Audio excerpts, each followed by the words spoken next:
Բերդ Չորաթան գյուղ։ Մտնում եմ նկարածա, ասում եմ, այս ինչ ես նկարել, երեխան կողք կանգնած է, ասում է Մասիս Սարն է, ասում եմ շատ լավ։ Հաջորդիվ գնում եմ, ասում եմ ինչ ես նկարել, նկարելա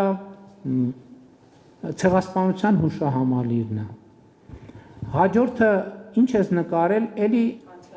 ոչ թե անցյալի հետ կապված, ես հետո անցյալի հետ սկզբից շատ սովորական էր, ինձ նորմալ էր, մինչև այդ պահը, որ ես տենց մի հատ պատուհան կար, այդ պատուհանից նայեցի, պատկերացնում եք Բերդում այդ բնաշխարհը, պատուհանից նայում եմ, տեսնում եմ հոյակերտ սարեր են երևում, անտառներ, ու ուզում եմ հարցնեմ այդ պահին, բայց չեմ հարցնում, չեմ ուզում երեխեքի հետ տենց ինչ-որ խոսակցություն լինի, ու վերադառնում եմ, հետո գործընկերներին ասում եմ, այս բոլոր նկարները անպայման ֆոտո արեք, հետո գալիս եմ Երևան, ասում եմ, մեծ տպեք այդ երեխեքի նկարած ֆոտոները, հետո մի խումբ մտավորական գործընկերների, ում հետ որոշակի նաև հարաբերություն կա, հրավիրում եմ